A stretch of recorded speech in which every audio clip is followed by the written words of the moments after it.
Ladies and gentlemen, welcome to my conversation with Sadhguru. He doesn't really need much of an introduction. This country and the international community know him well. He's a mystic, a visionary, humanitarian, a yogi, and he has a really fascinating outlook on how spirituality can help business, the economy. And we're really hoping to tap into that today. You know, as a journalist, I travel to some of the world's hotspots and I continue to see death and destruction on a daily basis, and it's my job to bring that to your living rooms. But I also see the spirit of humanity. The human spirit is an incredible thing, and you can also see in these communities that one person can make a huge amount of change. So in my conversation with Sadhguru, we're going to talk about these things, how you as individuals can make change and what our responsibility is individually, collectively, and as a society. Really great to talk to you, Sadhguru. Let's talk about, firstly, this concept of inclusive economies that you coined some 12 years ago. You took the idea to Davos. If you can briefly first tell me what you mean by it. Say, namaskaram to everyone.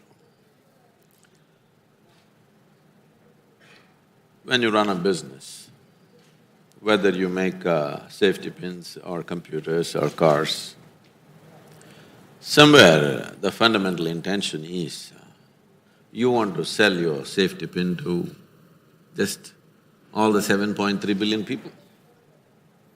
You are not thinking, I want 2 billion people to use my safety pin, others can use whatever they want. You want all the 7.3 billion people to use your safety pin. So this, you can approach it either as a conquest or as an inclusion. If you approach it as a conquest, then the very process of what you're doing will be destructive in many ways, both for yourself and to the people, and to the general ecology and the situation. But if we do it as an inclusive process, not just conceptually, but in activity, in actual work that we do, there are many ways you could include people in making those safety pins, where your production and your marketplace could be just about the same. If you do not include everybody, your business is not really matured in real sense. Whether you will get to sell it to all the 7.3 billion people or not is another matter. Somebody else may be also doing the same thing. But your intent is to include everybody into what you're doing. Now, if you want everybody to have it, not because you want to somehow sell something, because you want to contribute to their lives by giving the best that you can give, naturally businesses will grow. But the most important thing is people get included into the process. When this inclusiveness happens, you will see you sit on a very stable and safe platform for your business. Because these days businesses are growing larger than nations. In their budgets, many businesses have become larger than many other nations. When you have such a large investment and at stake so many things, a nation has an army, a nation has various other instruments to protect itself. A business doesn't have these instruments. Its only safety is how much people want it. The safety of your business depends on how much people are loyal to what you're doing. If you build that loyalty and that inclusiveness from people around the world, then you are sitting on a safe platform. When you are sitting on a secure platform like that, you will have many opportunities to innovate, do many things, because now creativity flows from variety of places. I'm just saying, suppose you're selling a safety pin, I'm sticking to the safety pin as the most basic product. If you just give out a call across the world to your customers, please design a new kind of safety pin if it's possible. For all you know, you may get 1,000 different designs free of cost. Like this, we can do many things. I don't want to go into the detail of how each business can be run. But businesses should start looking how to make it more inclusive. Rather than approaching, when I was first at the Economic Forum, I tried to change this terminology. People were referring to India as an emerging market. I said, don't call us a marketplace, we're people. If you see a human being as a human being and you see how to contribute to that human being's life, that human being will become yours in many ways. I mean, you think this way, and you have reached a mystical level where you can approach these things in a humane way. But the fact remains that the bulk of the global wealth is in the hands of a handful of people. I mean, just in a session previously to this one, they spoke about 70% of India's wealth is in the hands of 10% of the people here. 50% of the country's wealth is in the hands of 1%. So it's all good and well to ask big business to be more inclusive and be more humane in their approach, but it's actually on the grassroots level, it's not necessarily happening. So when they say wealth, they are thinking in terms of stocks and shares and stuff. That's fine. You don't expect everybody in the country to own that, all right? The important thing is everybody in the country and in the world should be able to fulfill their fundamental needs and their well-being. If we see how to facilitate this, instead of seeing them as marketplace, if you see them as human beings and see how to facilitate this, instead of manufacturing what you want and try to sell it to them, if you manufacture what they want, what they need in their lives, it would become very inclusive. We prepared an elaborate system of how this could be done for a variety of industries. Has it become more inclusive than before in the last 10–12 years? I would say yes, to some extent, not to the extent that we would want, but definitely it's a little more inclusive. And you can see this just now. I've been on a 30-day ride across the country. I've been driving from Kanyakumari to the foothills of Himalayas. As I see India, I've done this many times earlier on a motorcycle, later on driving around. The last time I did was about 8–9 years ago. 9 years ago, how India was. 9 years ago, what people's condition was. What it is today is phenomenally different. At least 80% of the roads that I drove on this time is as good as anywhere in the world, really.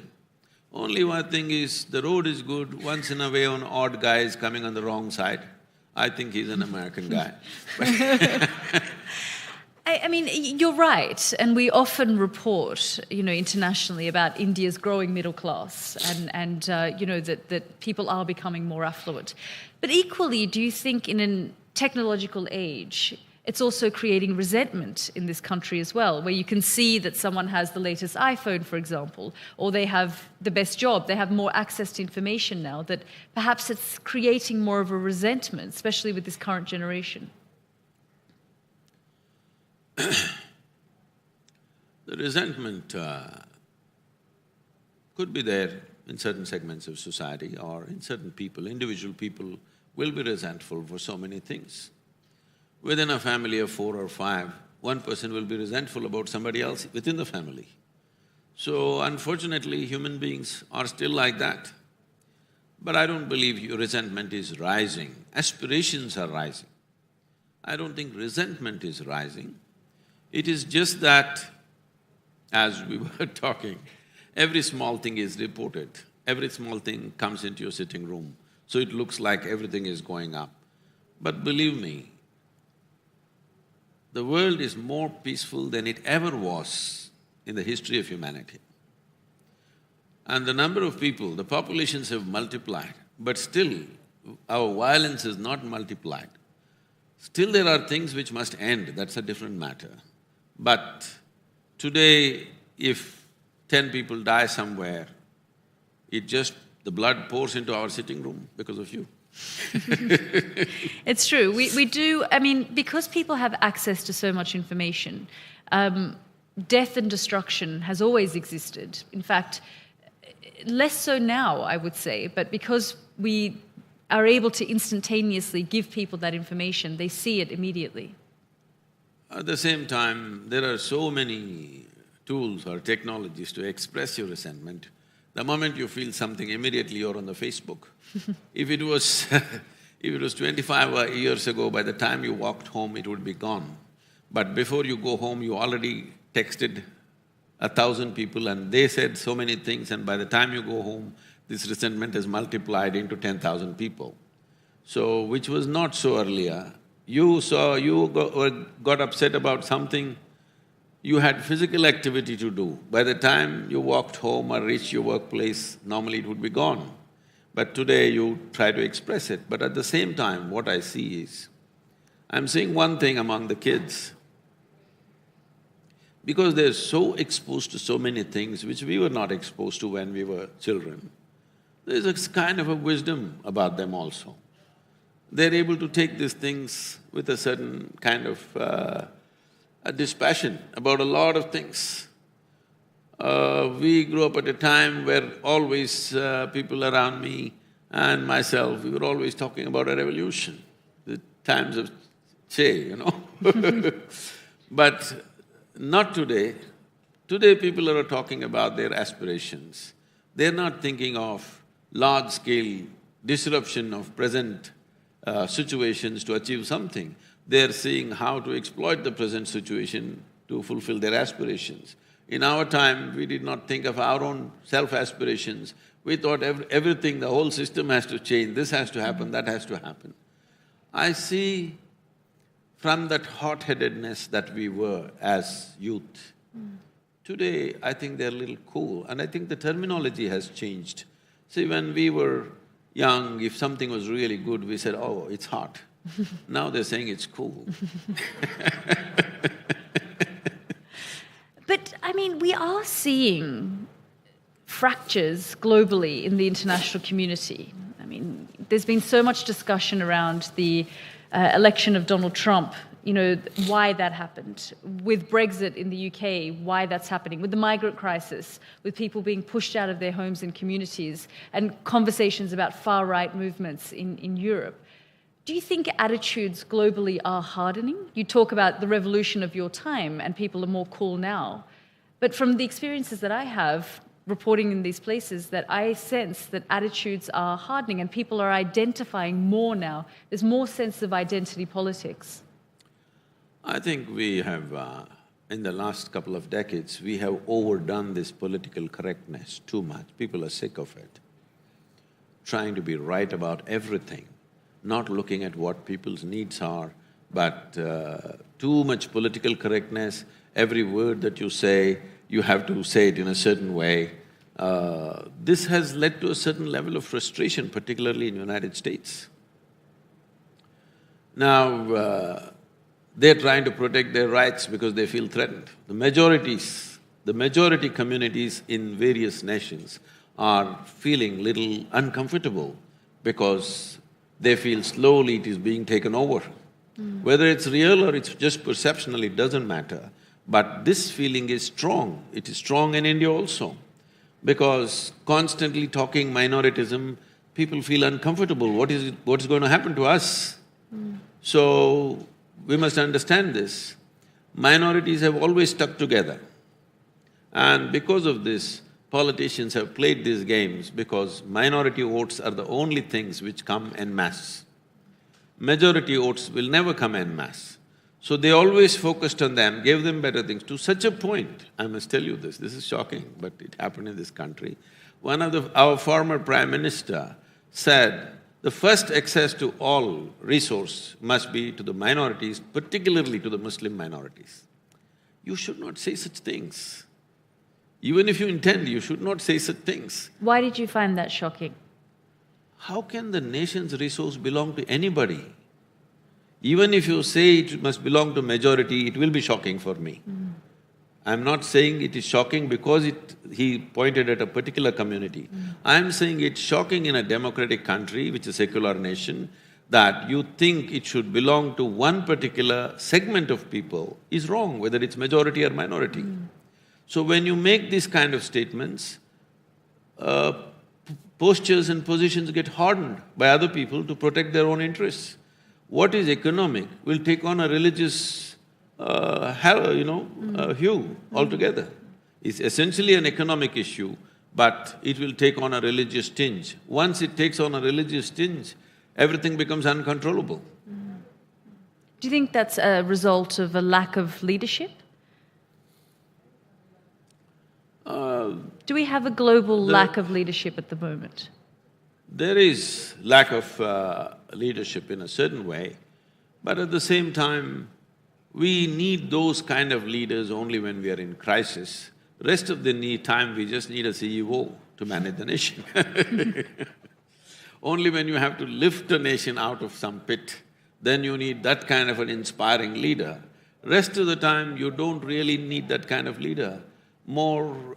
A manager is good enough. Actually, there is a survey in India which shows that in many of the states, when they had the weakest chief minister, that state does very well economically, Why is that? Because he doesn't know how to meddle with everything.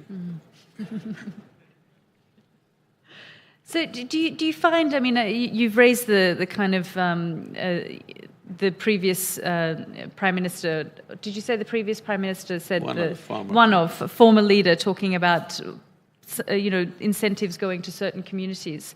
Is that an issue that India continues to face in its attempt to be politically correct? See, somewhere we have to come to this. In a democratic country, numbers are important because elections are just a number game. Because numbers are important, people are trying to get those numbers whichever way possible. So, our election commission has put so many restrictions. If you say one religious word, immediately there is a censure, you can even go to prison by inciting something. So they don't do it in public meetings, they do it in those closed meetings, whatever. So one important thing is, if a democracy has to succeed, individuals should vote as individuals, not as family, not as community, not as caste, creed or religion. Only when you and me vote individually, what we want to do, whether we are right or wrong, it doesn't matter, we vote individually, only then democracy will succeed. Otherwise, you're practicing feudalism with a democratic garb. So once it becomes feudalistic, naturally everybody's position hardens. What is the role of spirituality when it comes to business? It's very important in the sense, first of all, let's understand what is spiritual process. Spiritual process does not mean looking up or looking down. It is not about believing something, it is not about going to a temple, church or mosque or whatever. Spirituality means this: when your experience of life transcends the limitations of your physical nature, then we say you're spiritual. When we say physical nature, what is physical about you was all gathered from outside, isn't it? The food that we've eaten, which is sitting here as a body. Either we get it now, or when we are buried one day, we get it that we are actually part of the soil. So what is soil is now sitting here and acting up like this just because it can prance around, it starts believing things. But beyond what we have gathered, there is something else which you can call as life, you can call it whatever you want. But you exist beyond your body parts. So what body parts we gathered is just earth, which we have to put back one day. Something beyond that is within us. If we come to experience that dimension, then we say, you're spiritual. Or if you're seeking to experience that dimension, then we say you're on a spiritual path. Now, if you touch that dimension, naturally the sense of boundary will go away within you because boundaries are of the physical nature. Boundaries is a must for physical nature. This is me, that is you physically. These boundaries are very essential and this is needed. That goes for individuals, that goes for communities, that goes for nations. We call this a nation because it has a border, isn't it? So physical spaces are always defined by boundaries. A dimension beyond physical, if you touch, there is no sense of boundary within you. It is naturally inclusive. If you bring people… Actually, when I was at WEF, I was asked, Sadhguru, if there's one thing we can do for you that will change this world, what is it? I said, I will name 25 people, give them to me for 5 days. I will change the world. In 2 to 3 years' time, there'll be a huge change in the world. Who are these 25 people? I named 25 heads of the major nations on the planet. Normally, I need 2.5 days to do this to people, but because they are politicians, I said 5 days. You doubled the time. Double the time, just to ensure. If… I want you to understand this, whether it's yourself or anybody who's leading a business or a nation, if you sit here and if you can experience all these people as you're experiencing the 5 fingers of your hand, after that, I don't have to tell you what you should do with them.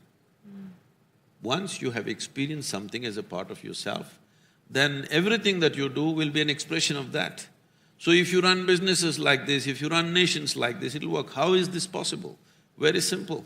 We could do an experiment. If you do like this and hold it, you will see something starts happening between your 2 hands, you know. I'm sorry. So what do you think ultimately then is missing from these 25 people who run the world? Why did you choose them? Limited identification is the only problem. I'm sorry. No, that's right.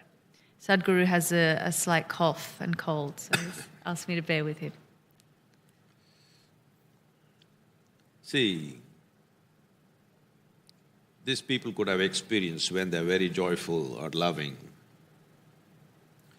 If you felt very, very exuberant within yourself, if you just take your hands and place it here, 6 to 8 inches away from you, right here you will feel sensations. If nothing like that happened, then we have to do something horrible.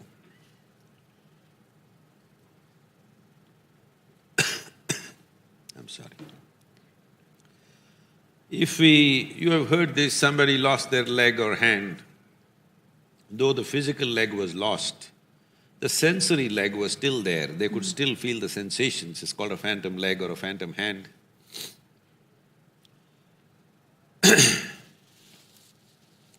This is because sensory body has a presence of its own. Right now this water is here, this is definitely not you. But if you drink it, it becomes you, isn't it? What is it that you did? All you did was include this water into the boundaries of your sensation. I'm sorry. I'm not… Do you want to…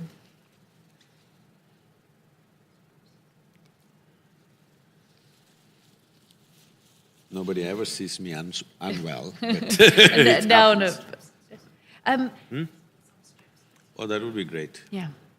See, now this water is not you, but if you drink it, it becomes you. All you have done is, what was outside the boundaries of your sensation, you included into the boundaries of your sensation. What you call as my body was all over the place. Today, because it's within the boundaries of your sensation, you experience it as myself, isn't it? Now I can teach you a method with which your sensory body can expand. Let's say your sensory body became as large as this hall. If you sit here, you'll experience everything here as a part of yourself because everything is within the boundaries of your sensation. This is what yoga means. Yoga means union. Yoga does not mean twisting and turning your body or standing on your head. Yoga means union. In your experience, everything became one, simply because your sensory body has been expanded. If your sensory body became as large as this world, you would experience everything as yourself. Sitting here for one moment, if you experience me as yourself, after that, do I have to teach you morality, thou shalt not do this, thou shalt not do that? Would it be necessary for you? So you're saying the problem is religion then? No. The problem is limited identification. You are identified only with this. So this is naturally either an enemy or something to get something out of. It is a marketplace, other people have become our marketplace. If we saw them as human beings, if you experience them as human beings, we would see how to contribute to their lives. If you see them as marketplace, you will see how to exploit them. So if you exploit them, there will be resentment. There will be, we can't live without you, but if we get a chance, we would like to do something to you. This is how the world is going on. So if the top leadership in the world, within themselves, if they experience a certain sense of union with everything around them, the very way they function will change. Why I'm saying this is, see, this is for the first time. This is for the very first time in the history of humanity. Today, we have the necessary resource, capability, technology to address every human problem on the planet. You take what you want, nourishment, health, education, everything we can address. Only thing that's missing is, there is no inclusive consciousness. Even 50 years ago, we wouldn't be capable of, even if we intended, we could not do it. Thank you. Thank you very much. I'm fine. 50 years ago, even if we wanted to do it, we did not have the capacity.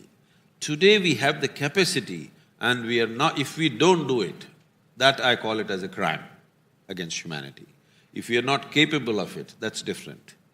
But we are capable of it and we did not do it, that's a crime, isn't it? Do you think, though, that religion divides? You want me to get killed?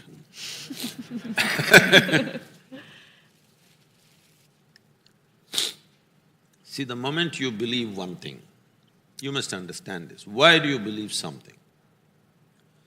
Do you believe you have two hands? Or do you know you have two hands? I know. You know you have two hands. So what would you believe? Something that you do not know, you believe, to pretend that you know.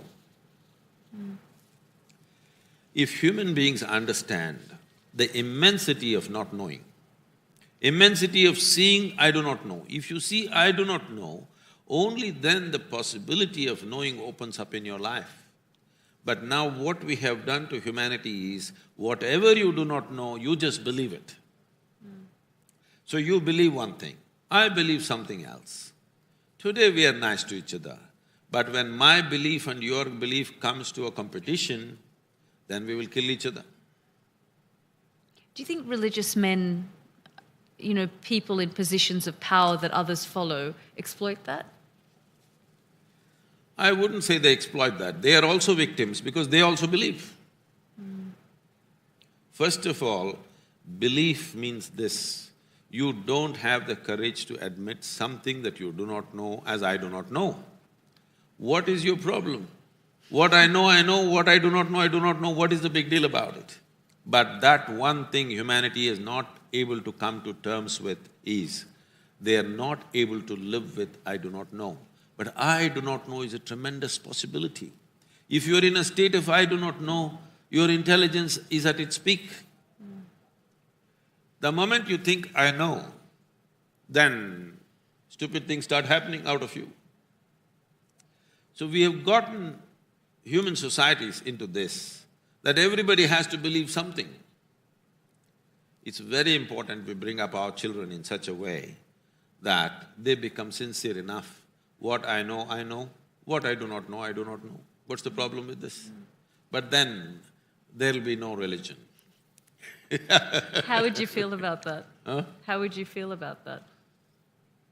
People think if there is no organized religion, everybody will go haywire. I don't think so. I have deep and profound trust in humanity. If you stir up humanity in the world, you will see it'll go fine. It is not necessary because of fear of God you're doing the right things. You should do the right things because you experience life as certain kind of unity. If you pay enough attention around you, you can understand very clearly you could not even exist here without the worms and the insects and the birds and the trees. You cannot exist here. This is how I launched this movement called Project Green Hands, now which translated itself into Rally for Rivers. I made people sit under trees and made them breathe in a certain way, set up a certain spiritual process. I said, see, what you exhale, the tree is inhaling. What the tree exhales, you are inhaling. One half of your breathing apparatus actually hanging out there. People sat like this, and now they got into a tree planting frenzy, you can't stop them.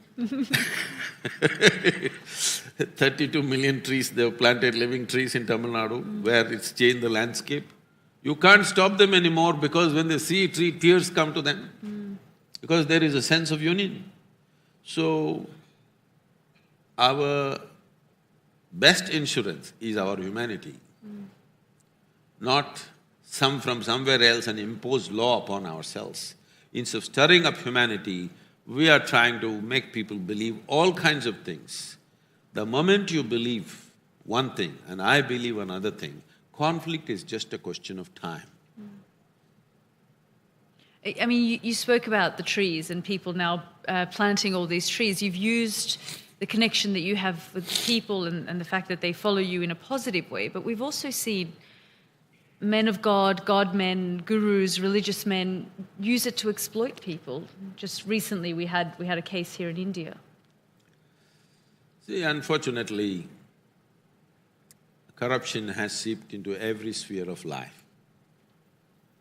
There are corrupt politicians, there are corrupt policemen, there are corrupt journalists. I won't take it personally. There are. Many of them have been caught on something or the other. And unfortunately, there is corruption in the so-called spiritual space also.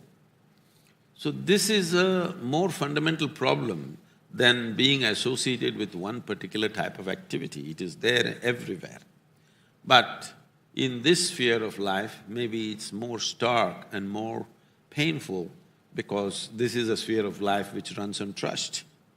So this is why, in many ways, in the last 35 years, I have transformed the spiritual space. You don't have to trust me, you don't have to like me, you don't have to love me. Just a simple procedure, like a science. So we call this inner engineering. It's a technology for well-being. You learn to use it, that's all. See, you're using a phone, you're using a Samsung, so you don't have to love the Koreans, you just learn to use the phone. So similarly, you don't have to love me, you just learn to use the method and it'll work for you. So, this has been my fundamental work, that spiritual process has to be delinked from faith as such, because this is the technology and science and technology for inner well-being. As there is a science and technology for external well-being, there is a whole science and technology for inner well-being. If you transmit it without frills, it will remain clean and good. So that's how it's working across the world right now. But somebody may misuse it always, but that misuse is there in every sphere of life, isn't it, unfortunately? It's true. On that note, I'll open it up to the floor and give you a chance to ask Sadhguru your questions. I'm sure you have lots of things in your mind and thoughts. We've got two people there. If I can just get the microphone to them. Thank you so much. If you could introduce yourself. Sure. I'm Anjali Gopalan with the Isha Foundation, which is an HIV/AIDS service organization. Sadhguru, recently I have read about Muthamma, this really poor tribal woman who's taken on the Isha Foundation to get back her land, which she claims Isha Foundation has usurped, and the land for over 400 other tribal families. Is there any chance that the Isha Foundation would return that land to the tribal people? If I had it, I would have. But the Isha Foundation has, and there's documented evidence. No. Please, there's no documented evidence or any kind of evidence. There are some people who should be pulp fiction writers who claim to be journalists right now, unfortunately, okay? You are most welcome to come and examine everything that you want to. These people should be writing pulp fiction, but they claim to be journalists. Unfortunately, as she was talking about some spiritual leaders being corrupt, certain journalists have taken to blackmail, okay? Right now, any journalist or anybody is free to come and investigate the entire process. If there is an inch of land, just an inch of land taken from anybody, I will leave the country. Is that good enough? Inch. Okay. Thank you very much. My name is Biraj Patnaik, and thank you for talking about the environment and inspiring young people. I think that's very, very important today, and that's a role we wish more people did. You just spoke about Pulp Fiction and journalists, but what about the Tamil Nadu government, which has filed an affidavit in the High Court clearly stating and showing the violations, environmental violations and construction violations of your foundation on the land, the blocking of the elephant corridor. Leading to the situation where Justice Haripratnam, as you know, appealed to the Prime Minister not to go to the foundation because of these illegal activities. Yes. Surely the Tamil Nadu government filing an affidavit in a High Court is not a work of fiction, Sadhguru. All right. Now, if there was substance to that, you think the Prime Minister would make the trip? Have some sense about what we are talking about, okay? If you have invested yourself in something already and you have to say these things, you're free to say it. But 1,000 times World Wildlife Fund, Tamil Nadu Forest Departments and the Environmental Ministry, everybody has said there is no elephant corridor in the region, anywhere within 100 miles. And you go on inventing an elephant corridor which doesn't exist, what can I do? About the Tamil Nadu government's affidavit, Tamil Nadu government's forest department has clearly stated in the High Court that this is not an elephant corridor and not an inch of land has been taken by the foundation. If this is not good enough, somebody goes on filing an affidavit. I will tell you, they said we have chopped off an entire rainforest. So we produced the Google Maps of 2002, 2008, 2010, 2016 and 2017. Not a single tree has been taken out. Now you don't open your mouth on that. Why? You said entire forest has been taken out. Look at the Google Maps. Today there is technology, you can't sell your lies forever. Some of you believe if you utter a lie 100 times, it will become a truth. It will not. Okay, I've got a question at the front here.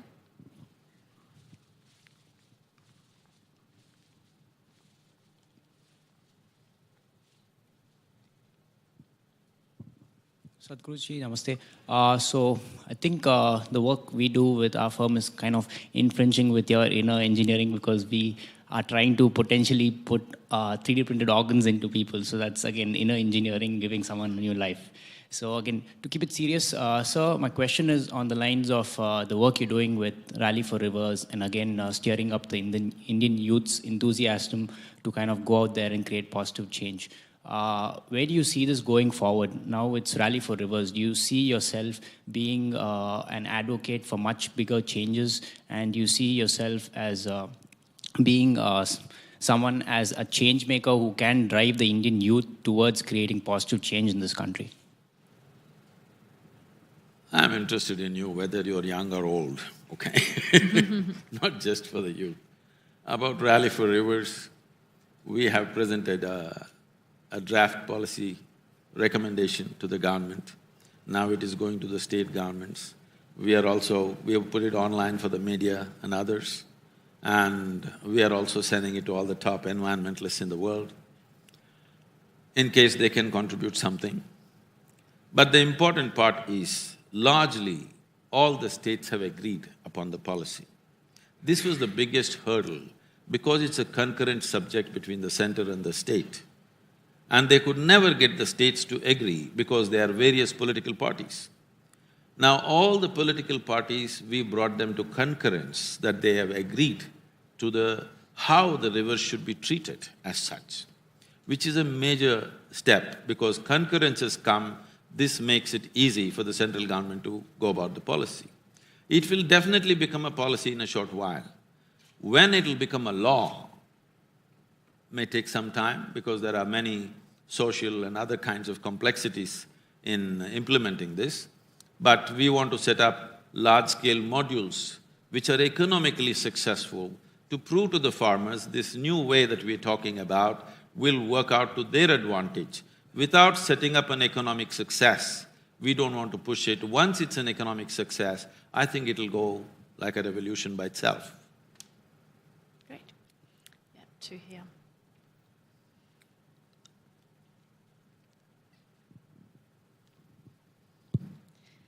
Sadhguru, thank you for sharing with us all your thoughts. I just want to ask you a very fundamental question. Some of us, and I'm from the Global Shapers community with the World Economic Forum, so we've been selected because we are interested in making an impact in the world and in the communities. So why is it that some people feel this way and other people don't feel this way? I've always struggled with trying to identify why is it that I have this kind of responsibility towards my country and my community, and some people just do not seem to have it. So does the upbringing, the schooling, the education have something to do with it, and how can we inculcate this feeling in everybody? Definitely there are many influences, but the most fundamental thing that we need to understand is, as I was telling Yalda.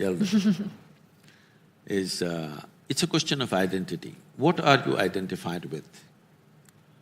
If you're identified just with yourself, then naturally your intelligence will function only for the well-being of this one. If you're identified with your family, your intelligence will function for the well-being of your family. If you're identified with the community, it works for that. If you're identified with the nation, it works for that. If you're identified with the entire life on this planet, it works for that. So this is the nature of human intellect. Whatever you're identified with, that's what it works for. One thing that's happened with modern education is, we are only focusing on the development of the intellect. The other dimensions of intelligence are completely neglected. When I say other dimensions, in the yogic way of looking at things, we look at human mind as 16 parts. They can be seen as 4 segments. This is called buddhi, ahankara, manas and chitta. Buddhi means the intellect. Right now, entire modern education is totally intellect-oriented. Would you like your intellect to be sharp or dull? Sharp. So essentially, intellect is a cutting instrument, it's like a knife. It's all right to use a knife to cut something. So right now you want to stitch something, if you use a knife, you leave it in tatters. This is what is happening to modern human being, because the only part of intelligence that they're employing is their intellect. They're trying to do everything with their knife. If you try to do everything with your knife, obviously you're going to cut yourself into pieces. As you get hurt, you will fix smaller and smaller boundaries for yourself. You step out into the world, if something hurts you, you put one boundary. Something else hurts you, you put one more boundary. If you get hurt within the family, you will make a much smaller boundary. So because you're employing only the intellect part of the intelligence, it's very important, the future generations at least, human intelligence has to be brought up in an equitable way so that the other dimensions of intelligence function. Only when they function will they be able to think of a larger identity. Otherwise, naturally, it's about me and me alone. So in this, you do very small things. You do very small things to yourself and ugly things to yourself, because one thing that a human being suffers most is being trapped. The trap need not necessarily be because somebody locked you up. The trap can be just in your own mind. And people immensely suffer that. This is the transition you're seeing. When you are 5 years of age, your face was like this, slowly it becomes like this. You think you have grown up. No. At 5, if you were so joyful, at 30 you should have become ecstatic, isn't it? But just the reverse is happening simply because intellect is the only dimension of intelligence you're using. You're trying to understand everything by cutting it open. If I want to know you, should I dissect you? But that's what you're doing in your mind, isn't it? Whatever you want to know, you dissect it with your intellect. You can know some aspects. I can know your liver, kidney, spleen by dissecting you, but I will not know you as a human being. So this is something we have to focus on in our education systems. Yeah. Hello. Sadhguru, I have always wanted to ask this question, and then today I've got this opportunity. It's a very basic question, but yeah, we've always been told that, you know, everything is pre-decided in our fate, and then it's all about luck. So I always keep arguing with my mom that, you know, I have to take risks, I have to become a big entrepreneur. She says, no, everything is pre-written. So what is in our control and what is not in our control? It is always confusing. So do we just let things go to happen, or keep struggling and then make things happen? It's very confusing, Sadhguru. Please guide us. If you're making something happen, why should you struggle? But some things that really do not work in our favor, we keep really, if I have to give, by taking a risk, I would like to give an example. Like, for example, if we see Mark Zuckerberg's life story or Bill Gates' life story, it all began with so much of controversies, and all that. But at the end, they have really landed successful, and now they're doing well. So when we really see stories like this, it confuses us. What part do we follow, and then do we be honest, or just keep doing or following things the way things come? There are many complexities in the question. Please sit down. I don't know where the honesty came into this and why it came to question. Anyway, see, if you take charge of your physical body, if you have some mastery over your physical body, about 15 to 20% of your life and destiny will be in your hands. If you take charge of your intelligence, 50 to 60% of your life and destiny will be in your hands. If you take charge of your very life energy within you, 100% of your life and destiny will be in your hands. The question is only, have you taken charge of this? The problem is you're trying to take charge of the world. No, you have to enhance this. If this is enhanced, the activity you perform is naturally enhanced. This is like, there's a Buddh circuit here. The F1 circuit is here in Delhi. You are on the Formula 1 track with your old Maruti 800. If you hit 300 kilometers per hour, all four wheels will fly in four different directions. If you want to be on a F1 track, you must have a reasonably good machine which can take it. So the important thing is you must enhance this one, but you're trying to enhance activity. If you enhance activity without enhancing this one, this will break up. This is what a lot of people are doing to themselves. But if you focus on enhancing this, you will take activity in your stride effortlessly. Then you will see creating something is not a struggle. I interviewed Satya Nadella, the Microsoft CEO, who was born in India, last week. And I said to him, the top 9 CEOs in the world are all Indian. Why are they all leaving the country? Why aren't we seeing a Microsoft or a Google being created here in this environment? Because in this country, we still have a socialist backlog. There are some people like this who raised their hands in the beginning, who doesn't like anything to succeed. If anything succeeds, they will go against it. Anything doing well, they don't like it. People are happy, they don't like it. So people go out and thrive. So should there be a Google or a Microsoft here in India? I'm sure it's bound to happen because the time for Google and Microsoft is past. Something new has to come up, I'm sure it will come up. I'll take some more questions if there are. Yep, just the lady in the back.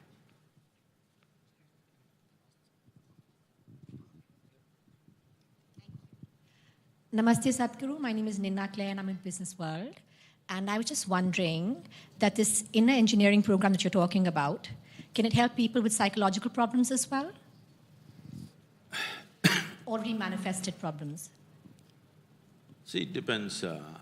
Psychological problems are not as simple as, it's not black and white.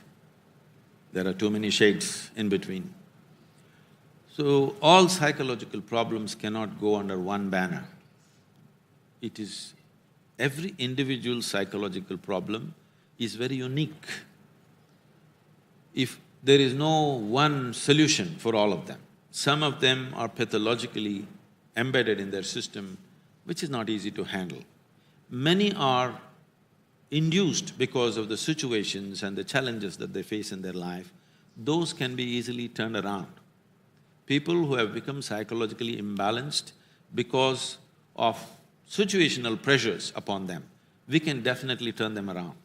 But those who are pathologically so, it's not easy. We can give them some relief, but will it be all fixed? That would be an empty promise. We spoke about ambition earlier, and you're talking now about anxieties and disorders and psychological issues. Do you think with the drive of ambition, more people are developing depression, anxiety, mental health issues? See, I personally don't like the word ambition because in a certain way, you're trying to impose your will upon the world. You want to be something and you want the world to cooperate to make you that something. If we transform ourselves from ambition to a larger vision, we can do the same thing very joyfully. Still, we will become who we become depending upon our capabilities, but we can do it joyfully with a great sense of fulfillment rather than crushing ourselves to become something. I keep telling people, most people are trying, they're killing themselves to live. To live, you don't have to kill yourself. If you have to do this life joyfully, it's very important that you have invested yourself in a vision to create something rather than ambition to become something. There's just a question right there. Hi Sadhguru, Namaste. I'm Simarpreet Singh, Global Shaper from Chandigarh. I was reading Isha Foundation's blog and there is this one article, the heading is Sadhguru's Enlightenment in his own words. So I want to know, according to you, what is enlightenment and how can other people be enlightened beings, as you have mentioned your experience of getting enlightened. Can you tell us about that? Thank you.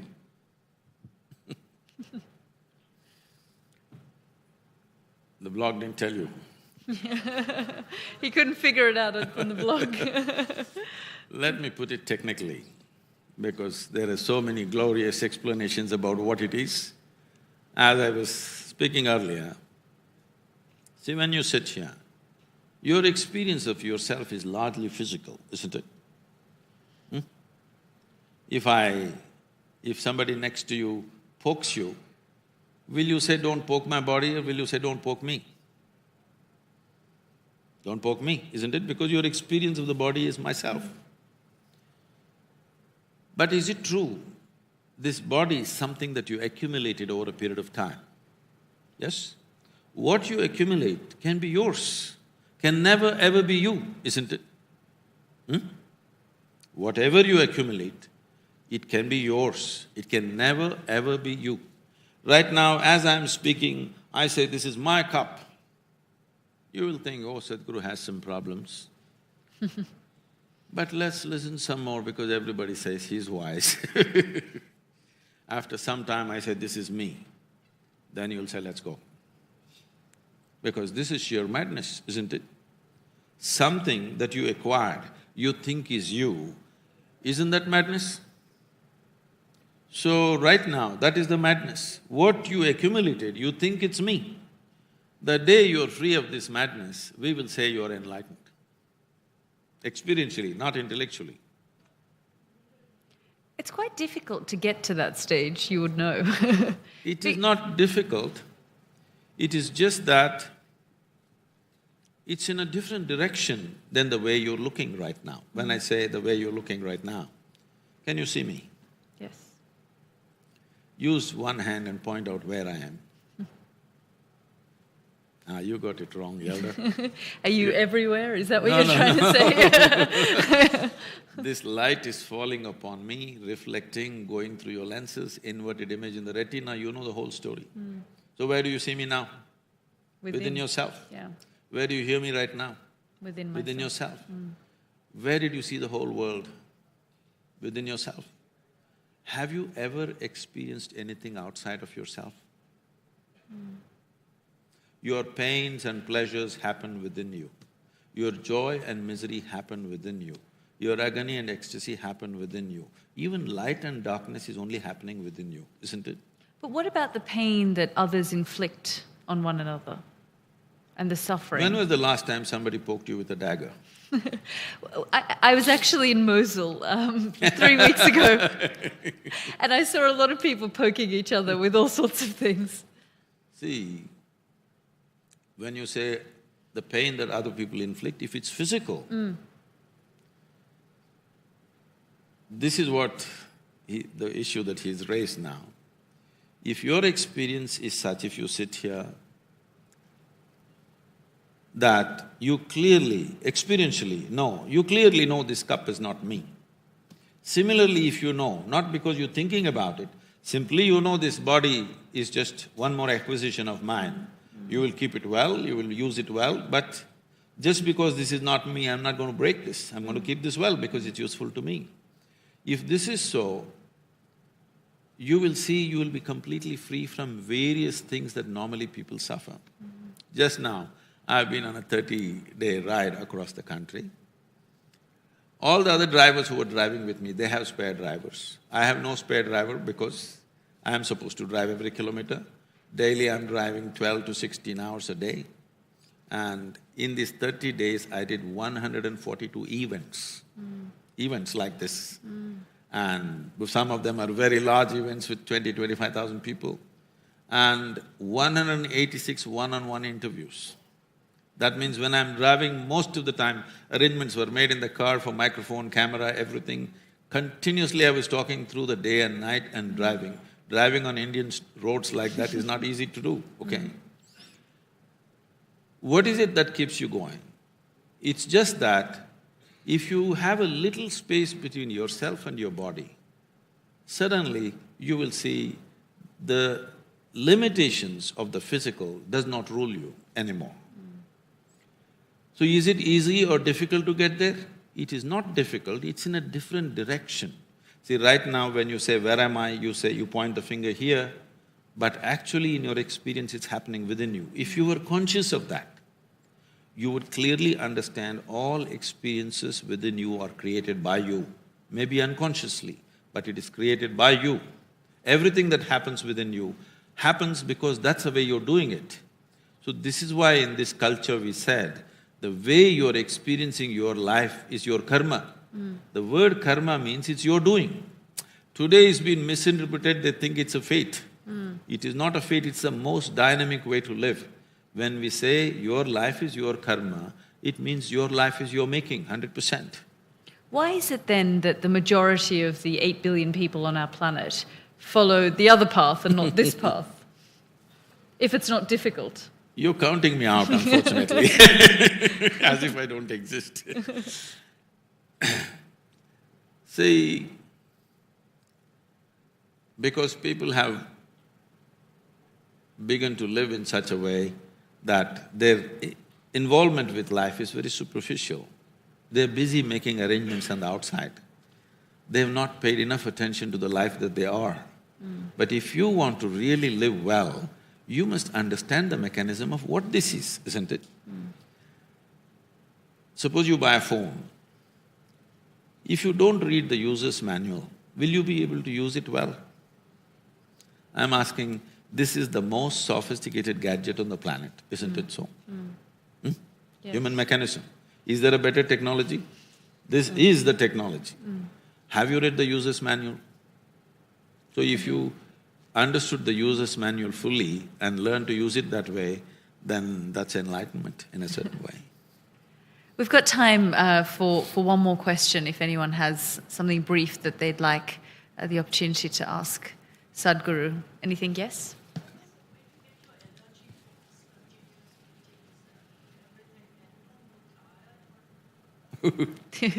I think she's referring to the 188 interviews you did and the 144 events. You don't look tired. In this 35 years,